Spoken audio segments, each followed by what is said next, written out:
Hello everyone, क्या आप जानते हैं कि हम इंडियंस का फेवरेट क्वेश्चन क्या है? One of the most commonly asked question by us is कि आज स्कोर क्या है भैया? क्रिकेट खेलना है तो उसके लिए आपको एक बैट और बॉल चाहिए रहेगा। तो लेट अस से आप एक शॉप में जाते हैं, you want a bat and a ball, आप प्राइस पूछते हैं। शॉपकीपर आपसे एक काउंटर क्वेश्चन करता है और वो ये कहता है कि if the sum of the prices of the bat and ball is 110 and difference is 100, तो आप खुद बताओ बैट कितने का और बॉल कितने का। Think about it. अब इस सवाल का एक्सपेक्टेड जवाब ये है कि price of the bat is 100 rupees और बॉल की कीमत 10 रुपीज़। अब अगर आप ऐड करें इन दोनों को तो विल गेट इज 110, बिल्कुल सही। But if take the difference तो माइनस करने पर 90 मिलेगा, माइनस करने पर 100 चाहिए, द डिफरेंस शुड बी 100। सोचिए, इस सवाल का सही जवाब ये है कि बैट 105 रुपये का और बॉल 5 रुपये का। At these two what will get is 110। और अब अगर आप माइनस करते हैं तो डिफरेंस विल बी 100 रुपीज़। अब अगर ऐसे क्वेश्चंस बहुत क्विकली सॉल्व करने हैं, कोई मैथमेटिकल मेथड है इस क्वेश्चन को सॉल्व करने का, तो इसका जवाब है येस। ऐसे ही interesting questions linear equation in 2 variables के अंदर सीखे जाएंगे। अब किसी भी टॉपिक को स्टार्ट करने से पहले उसमें इस्तेमाल होने वाले बेसिक टर्मिनोलॉजी को सीखना पड़ता है। जैसे कोई छोटा बच्चा है, उसने पहली मर्तबा फ़ैन देखा, वो अपनी माँ से कहता है कि मम्मा क्या है? तो मम्मा जवाब देगी कि पंखा है पंखा। अगर इंग्लिश में जवाब दे तो शील से इट इज़ अ फ़ैन। कोई माँ चाहे कितनी ही पढ़ी लिखी क्यों ना हो, ये नहीं कहेगी कि it is a machine which works on the principle of electromagnetic induction, it has a motor fitted in it, on off. कोई माँ ये नहीं कहेगी। तो पहले चीज़ों का नाम सिखाया जाता है, फिर उसके बाद उसका काम सिखाया जाता है। बिल्कुल इसी तरह लीनियर इक्वेशन इन 2 वेरिएबल्स में इस्तेमाल होने वाले बेसिक टर्म्स को समझते हैं। तो इसमें इस्तेमाल होने वाले बेसिक टर्म्स देखते हैं एक एक करके। मैथ्स की दुनिया में अल्फ़ाबेट्स को आमतौर पे x, y, a, b, p इनको वेरिएबल्स कहा जाता है। क्यों? क्योंकि कोई भी वैल्यू ले सकते हैं। और numbers are considered to be constant, चाहे पॉजिटिव हो, नेगेटिव हो, ज़ीरो हो, रूट में हो, all these numbers are termed as constant. इनको कांस्टेंट बोलते हैं, इनकी वैल्यू फिक्स रहती है। और वो नंबर जो किसी वेरिएबल के बाजू में आ जाए, ऐसे नंबर्स को कोएफिशिएंट्स कहा जाता है। और जब कोई नंबर किसी वेरिएबल के पावर में आ जाए, इंडेक्स में आ जाए, तो उसी नंबर को पावर कहा जाता है। वैसे भी पावर तो ऊपर वाले के पास है, हमारे हाथ में कहाँ है? तो जो नंबर ऊपर होगा वो क्या कहलाएगा? वो पावर कहलाएगा। अब देखिए, गौर कीजिए, एक ही नंबर अलग अलग लोकेशन के हिसाब से अलग अलग नाम से पुकारा जा रहा है। जब नंबर अकेला होगा तो उसको कांस्टेंट बोलेंगे, किसी के बाजू में होगा, if it is next to a variable तो वो कोएफिशिएंट कहलाएगा, और किसी वेरिएबल के ऊपर इंडेक्स में होगा तो उसे पावर या इंडेक्स कहते हैं। अब आपने इन सारे वेरिएबल्स, कोएफिशिएंट्स और पावर का इस्तेमाल करके एक एक्सप्रेशन लिख दिया। लेट अस से 2x + 3y² is equal to 9। तो इस एक्सप्रेशन को इक्वेशन कहा जाता है। ऑब्वियसली यहाँ इक्वल्स टू की साइन है, एक लेफ्ट हैंड साइड है, एक राइट हैंड साइड है, इन सब का हमने इस्तेमाल कर दिया। अब हर इक्वेशन की एक डिग्री होती है, उसको एक एग्जांपल से समझते हैं। 5x² + 3x और से 3y�7 इज इक्वल टू 9। अब इस इक्वेशन में x का पावर 2 है और y का पावर 7 है। तो what is the highest power? It is 7। तो इस इक्वेशन की डिग्री 7 कहलाएगी। तो what do mean by degree? Degree is nothing but the highest power of an equation. किसी इक्वेशन का जो सबसे बड़ा पावर होता है वो उसकी डिग्री होती है। जैसे इस इक्वेशन में सबसे बड़ा पावर 7 है, तो डिग्री इसकी 7 है। बिल्कुल वैसे ही लीनियर इक्वेशंस वो इक्वेशन होते हैं जिनका हाईएस्ट पावर 1 होता है, यानी उनकी डिग्री 1 होती है। अब आप एक एग्जांपल देखिए, से 3x + 4y is equal to -8।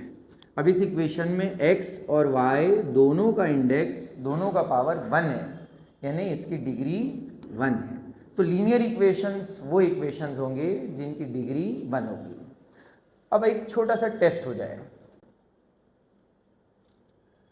आपको बताना है कि इनमें से कौन से इक्वेशंस लीनियर है। अगर आप फर्स्ट इक्वेशन देखें तो यू विल ऑब्जर्व कि x और y दोनों के पावर्स 1 है, तो हाईएस्ट पावर ऑब्वियसली 1, इसलिए इस इक्वेशन की डिग्री 1 हुई। और जिस इक्वेशन की डिग्री 1 होती है उसको लीनियर कहते हैं, तो this one is no doubt a linear equation. What about this equation? दोनों x और y के पावर्स 2 है, here the degree is not 1 नहीं 2 है, तो ये लीनियर इक्वेशन नहीं है। What about this one? Again x का पावर 1 और y का 2, हाईएस्ट पावर 2 है 1 नहीं है, इसलिए ये लीनियर इक्वेशन नहीं है। और ये वाला ये एक लीनियर इक्वेशन है। अब एक सवाल है कि डिग्री 1 वाले इक्वेशंस को लीनियर क्यों कहते हैं? तो उसका जवाब ये है कि जब हम डिग्री 1 वाले इक्वेशंस का ग्राफ बनाते हैं तो you will always get a straight line, always without an exception. जैसे look at this equation here, यहाँ x और y दोनों के पावर्स 1 है, यानी डिग्री 1 है, that is it is a linear equation. अब ये लीनियर इसलिए है क्योंकि इनका जब हमने ग्राफ बनाया इस इक्वेशन का तो you get a straight line. Basically degree 1 वाले इक्वेशंस लाइन के इक्वेशन होते हैं, ग्राफ बनाने पे एक स्ट्रेट लाइन बनती है, इसलिए डिग्री 1 इक्वेशंस को लीनियर इक्वेशंस कहा जाता है। इसी कंपैरिजन में लेटेस्ट से आपने इक्वेशन लिया x² + y² = 4, अगर आप इसका ग्राफ बनाएं तो देखते हैं क्या मिलता है, x एक्सिस और y एक्सिस।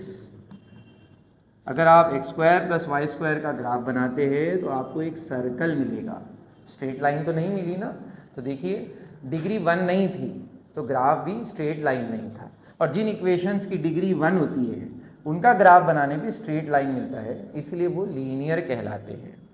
अब हर लीनियर इक्वेशन का एक स्टैंडर्ड फॉर्म या एक जनरल फॉर्म होता है, यानी वो लीनियर इक्वेशन दिखता कैसे है। तो लीनियर इक्वेशन का standard form ax + by + c = 0 होता है।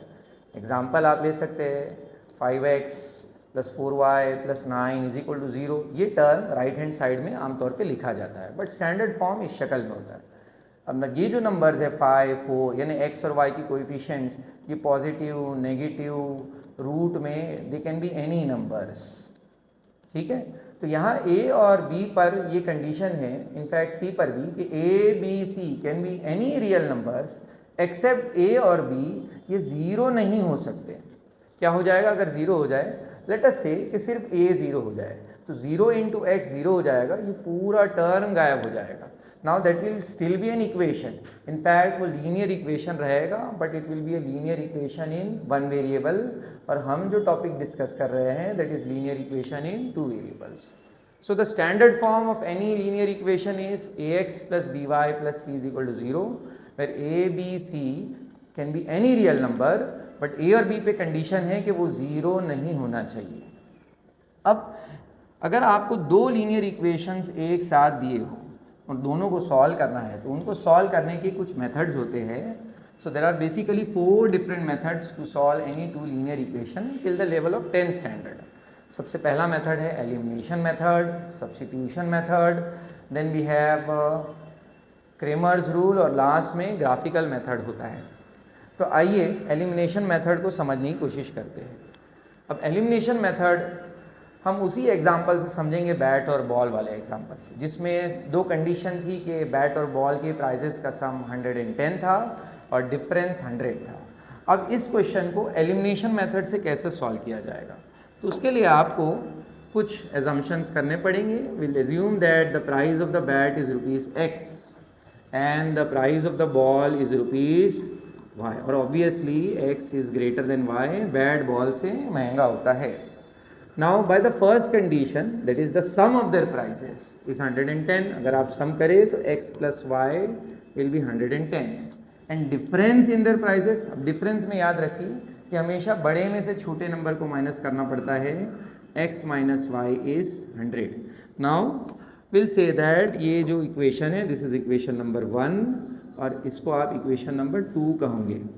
अब इन दोनों इक्वेशंस को हम ऐड करेंगे, विल एडिंग इक्वेशंस 1 and 2। तो जैसे ही आप इन दोनों इक्वेशंस को ऐड करेंगे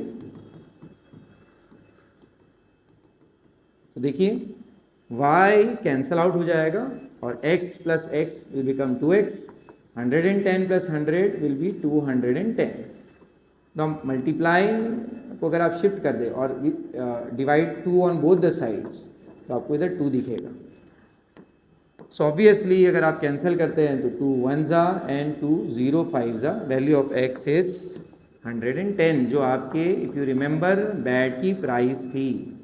अब इसी x की वैल्यू को आपको दोनों में से किसी एक इक्वेशन में, this one seems to be convenient, इसके अंदर आप सब्स्टिट्यूट कर दें तो you will get the value of y। अब इस तरीके से हम उस क्वेश्चन को और ऐसे बहुत सारे क्वेश्चंस को, रियल लाइफ क्वेश्चंस को लीनियर इक्वेशन के इस मेथड से, दैट इज एलिमिनेशन मेथड की मदद से सॉल्व कर सकते हैं। आई होप आपको टॉपिक समझ में आया।